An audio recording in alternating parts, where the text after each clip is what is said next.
नमस्कार, मी राहुल कुलकर्णी. तुमचं पुन्हा एकदा स्वागत आहे आणि पुन्हा तीच विनंती आहे, आमचं युट्यूब चॅनल सबस्क्राईब करा, बेल आयकॉन दाबा आणि अधिकात अधिक लोकांपर्यंत हे व्हिडिओ जाऊ द्या. 2 मुद्दे मी टॅग केले.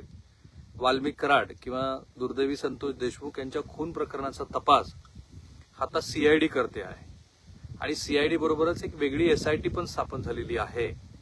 आणि म्हणून मी हा जो मुद्दा टॅग केलाय की मुळात सीआयडी काय आहे हे समजून घेतलं तर आपल्याला ह्या प्रकरणातल्या अनेक गोष्टीचा उलगडा व्हायला मदत होईल. गेल्या 25 वर्षाच्या माझ्या पत्रकारितेमध्ये अनेक प्रसंगामध्ये सीआयडीचं कामकाज जवळून पाहण्याचा अनुभव आला. त्यातलं एक सगळ्यात मोठं प्रकरण मी सांगतो ते म्हणजे श्री प्रवीण गेडाव, जे आता नाशिकचे डिव्हिजनल कमिशनर आहेत. उत्तर महाराष्ट्राचं ते काम पाहतात. ते जेव्हा तुळजाभवानी मंदिराचे इन्चार्ज होते तेव्हा साधारणपणे 2000 कोटी रुपयाच्या तुळजाभवानीच्या अलंकारासंदर्भातला घोटाळा आम्ही उघडकीस आणला होता आणि ते प्रकरण आता हायकोर्टामध्ये पण आहे आणि त्या प्रकरणाचा सीआयडीकडे तपास देण्यात आलेला आहे. आता हे प्रकरण केव्हा घडलं आणि आजची स्थिती काय आहे ह्या प्रकरणाची हे समजून घेण्यासाठी तुम्ही हा व्हिडिओ शेवटपर्यंत बघा. आणि आम्हाला असं कुठेही सूचित करायचं नाहीये की श्री देवेंद्र फडणवीस यांनी जी सीआयडीची चौकशी सुरू केलेली आहे किंवा एसआयटीची चौकशी जी सुरू होते त्याला कुठेतरी दिरंगाई होईल. पण ह्या निमित्ताने मुळात सीआयडी, स्टेट इंटेलिजन्स डिपार्टमेंट यासारखी जी तत्सम खाती आहेत ना, त्या खात्यांचं काय झालेलं आहे आपल्याकडे किंवा आपल्या राज्य सरकारकडे पोलीस विभागामध्ये स्टेट इकॉनॉमिकल ऑफेन्स नावाचा एक विभाग आहे आणि त्या विभागामध्ये इकॉनॉमिकल ऑफेन्स म्हणजे जसं केंद्रीय पातळीवरती ईडी चौकशी करते तसं एका विशिष्ट रकमेच्या नंतर या इकॉनॉमिकल ऑफेन्स विंगनी तपास करणं अपेक्षित आहे. पण मी तुम्हाला खात्रीने सांगतो की ह्या विभागामध्ये अत्यंत कमी प्रशिक्षित असलेले, कारण इकॉनॉमिकल ऑफेन्स हा जो प्रकार असतो त्याच्यामध्ये एकतर पांढरपेशी लोक करतात, हे व्हाईट कॉलर क्रिमिनल, आणि त्यामुळे ते इतक्या सफाईदारपणे हे सगळे गुन्हे करतात. ते गुन्हे ह्या प्रचलित तपास यंत्रणेच्या माध्यमातून वर्षानुवर्ष जे अधिकारी तपास करतात त्यांच्या ती बस की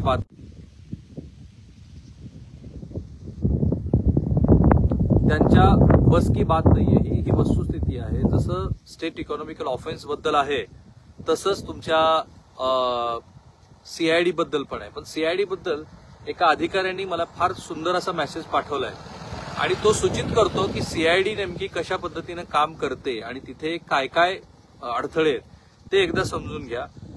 त्या अधिकाऱ्यांनी पाठवलेला मेसेज आहे कॉन्फिडन्सलेस इन्व्हेस्टिगेशन डिपार्टमेंट, आणि त्याचा जो म्हणण्याचा भाग आहे तो बहुधा डिपार्टमेंट बद्दल टीका करण्याचा नाहीये, तर याच्यामध्ये सुधारणा व्हावी ह्या दृष्टीनं त्यांनी मेसेजेस पाठवलेत.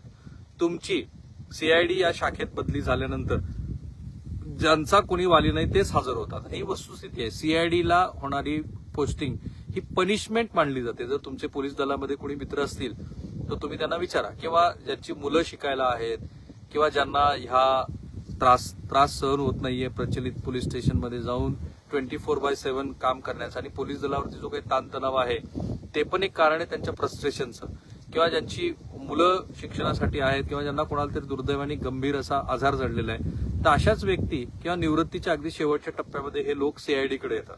आणि म्हणून ते म्हणतात की तुमची या शाखेत बदली झाल्यानंतर ज्याचा कोणी वाली नाही तेच हजर होतात. नेमणूक झाल्यानंतर तुम्हाला तपास कामात इंटरेस्ट दिसू लागल्यास तुम्हाला संगणक विभाग किंवा तुम्ही आयुष्यात एकही कुत्रे पाळले नसले तरी श्वान पथकाचे प्रभारी अधिकारी म्हणून नेमणूक दिली जाते. आता हे खात्याअंतर्गत पॉलिटिक्सचाही भाग असू शकतो. तपास कामात इंटरेस्ट दाखवला नाही तर युनिट इन्चार्ज किंवा फ्लाईंग स्क्वॉडला नेमणूक केली जाऊन पूर्वीच चौथा झालेला तपास देण्यात येतात. तपास करीत असताना आरोपी अटकेपासून आरोपी मुक्ततेपासून दोषारोपपत्र न पाठवणे अशा संपूर्ण तपासातील प्रक्रियेसाठी प्रत्येक कामासाठी स्वतंत्रपणे परवानगी घेण्याची गरज असते. या सर्व परवानग्या अप्पर पोलीस महासंचालक यांच्याकडून दिल्या जातात. यासाठी, आणि फार इंटरेस्टिंग आहे, प्रथम अप्पर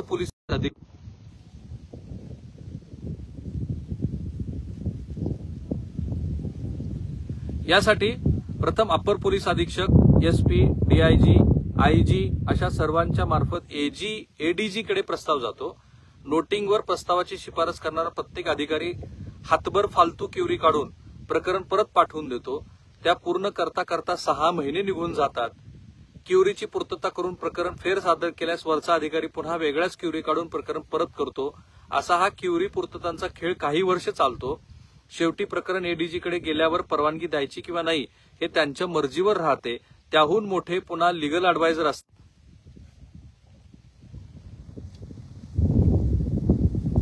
त्याहून मोठे पुन्हा लिगल ऍडवायझर असतात. असा हा क्युरीचा खेळ पूर्ण होत 2-3 एडीजी बदलून जातात. तपास पोलिसांच्या विरोधात असेल, चुकून कुणी लॉकअपमध्ये मेला असेल तर अत्यंत विद्युत वेगाने तपास पूर्ण करून कधी एकदा त्या ठाणेदाराला आत बसवायचे यासाठी संपूर्ण यंत्रणा कामाला लागते.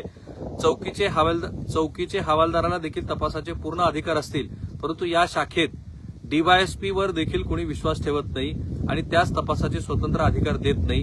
त्याच्याकडे आयओ म्हणून कोणतेच अधिकार राहत नाही. नोटिंगचा खेळ, नोटिंगकडे कधीच वेळेत येईल सांगता येत नाही. आणि तपासाला कुठे जायचे म्हटले तर रायटर मिळेल याची शाश्वती नाही. गाढे मिळणे तर दिवा स्वप्नच. एकटाच डीवायएसपी किंवा सोबत एखादा शिपाई एवढेच काय ते तपास पथक असते. 15-20 वर्ष चाललेली सीआयडी मालिका बघून लोकांना उगीच वाटते की यांचा तपास म्हणजे अमेरिकेपेक्षा भारी. गुन्हा घडला की मोठमोठ्या गाड्या उडवत लगेच घटनास्थळी पोहोचतील. अत्याधुनिक हत्यारे घेऊन आरोपीच्या मार्गावर निघतील. हेलिकॉप्टरमधून सीडी टाकून समुद्रात उतरतील. उंच इमारतीवरून स्पायडरमॅन सारखे दुसऱ्या इमारतीवर जातील. एका लाथेत दया दरवाजा तोडून आत घुसेल. 2 तासात फॉरेन्सिक लॅबचा रिपोर्ट मिळेल. कधीही परदेशात तपासाला जाईल अशा आशा ठेवून लोक उगीच सीआयडी तपासणीची मागणी करत राहतात. आता काय असेल ते त्यांना माहितीच नसतं. आता पुन्हा आणखी एकाने टाकले की व्हेरी ट्रू अनालिसिस. सीआयडी हे सरकारनं लोकांना त्यांच्याबद्दलचा असंतोष कमी करण्यासाठीचं केलेलं डिपार्टमेंट आहे. एखाद्या केसची बोंबाबोंब झाली, स्थानिक पोलिसांविषयी पब्लिक ह्यू अँड क्राय असेल की सरकार घोषणा करतं की हा तपास सीआयडी कडे देतो. लोक शांत होतात, त्यांना वाटतं की आता फार भारी तपास होईल, पण प्रत्यक्षात ही वस्तुस्थिती नसते. मी स्वतः सीआयडी मध्ये 2007 ते 2008 या कालावधीत काम केले. अत्यंत वस्तुनिष्ठ असं हे विश्लेषण या अधिकाऱ्यांनी केलंय आणि ही वस्तुस्थिती आहे. सीआयडी ह्या तपास यंत्रणेकडे मी माझ्या गेल्या 25 वर्षामध्ये बघितलंय की अत्यंत कोपऱ्यातलं कुठलं तरी कार्यालय असतं सीआयडीला दिलेलं. त्यांच्याकडे गाडी नसतं, मनुष्यबळ नसतं. जे निवृत्तीच्या शेवटच्या टप्प्यावरती आलेले अधिकारी किंवा पनिशमेंट म्हणून आलेले अधिकारी असतात ते तपास करत असतात. आता मी ज्या प्रकरणाचा तुम्हाला उल्लेख केला आणि पुन्हा एकदा सांगतो, आपल्याला हे अजिबात सूचित करायचं नाही की दुर्दैवी संतोष देशमुख यांची जी हत्या झाली त्या प्रकरणाचा सीआयडी सक्षमपणे तपास करणारच नाही, कारण त्याच्यावरती माध्यमांचंही लक्ष आहे आणि लोकांचाही दबाव आहे. पण सीआयडी सारखी यंत्रणा आपण सक्षम न केल्यामुळे तर गुन्हेगारांचं फावलंय. आता मी जो मूळचा मुद्दा सांगितला, श्री प्रवीण गेडाम हे 2009-11च्या दरम्यान बहुतेक धाराशिवचे कलेक्टर होते आणि त्यांनी ह्या माध्यमातून तुळजाभवानी मंदिराचा सुमारे 4000 एकरचा जमीन घोटाळा आणि तुळजाभवानी मंदिराच्या दानपेटीमध्ये जे भाविक सोनं टाकायचे ते सोनं तिथले पुजारी हे हरास करून गायब करायचे. हे प्रकरण उघडकीस आणलं, गुन्हे दाखल झाले आणि माध्यमांनी आणि खास करून आम्ही तर ते खूप सक्रियपणे ते प्रकरण लावून धरलं होतं. या प्रकरणाचा तपास सीआयडी कडे दिला. आजपर्यंत या प्रकरणामध्ये सीआयडीला काहीही करता आलेलं नाही. सीआयडीचे त्यांनी सीडीआर काढले, तपासाला नोटिसा बजावल्या. शेवटी विधान परिषदेच्या उपसभापती नीलम गोरे यांनी अनेक वेळेला नोटिसा बजावल्या. सभागृहात कैक वेळेला ह्याच्यावरती चर्चा झाली, पण आजही हे प्रकरण फार तर एफआयआर दाखवून पुढे सरकलेलं नाही. त्याचं कारण असं आहे की त्या प्रकरणामध्ये तत्कालीन जेवढे जिल्हाधिकारी आणि जेवढे पोलीस अधीक्षक होते त्यांच्याही सहभागाबद्दलचे मोठे प्रश्नचिन्ह लागले होते आणि सुशील कुमार शिंदे जे केंद्रीय गृहमंत्री होते त्यांच्या बरोबर काम केलेल्या एका सनदी अधिकाऱ्याची सुद्धा या प्रकरणामध्ये चौकशी होणं अपेक्षित होतं. शून्य तपास झाला. हे कर्तृत्व आहे सीआयडीचं, कारण त्यांच्याकडे जे प्रोफेशनलिझम पाहिजे ते प्रोफेशनलिझमच नाही. अलीकडेच पोलीस खात्यामध्ये खास करून मुंबईमध्ये अत्यंत उत्तम पद्धतीचा व्यावसायिक तपास होताना दिसतो. पुण्यात काही प्रमाणामध्ये होताना दिसतो, पण उर्वरित शहरामध्ये फार विचित्र परिस्थिती आहे की तपास यंत्रणांचा तपास हा किती व्यावसायिक पद्धतीने होतो, कारण आपण त्यांना सक्षम केलेलं नाहीये. त्या पद्धतीचं ट्रेनिंग त्यांचं होत नाही आणि आता हे ज्या अधिकाऱ्यांनी सांगितलं ते सुद्धा विचार करायला लावणार आहे. म्हणून मी म्हटलं की ज्या सीआयडी कडे हे सगळं प्रकरण तपासासाठी दिलेलं आहे त्या सीआयडीची नेमकी अवस्था काय आहे ती सुद्धा महाराष्ट्राने बघायला हवी आणि हे महत्वाचं आहे. म्हणून हा व्हिडिओ तुम्ही अनेक लोकांपर्यंत पोहोचवा. महाराष्ट्र राज्याच्या मुख्यमंत्र्यांपर्यंत जाईलच, त्याची व्यवस्था आपण करूया.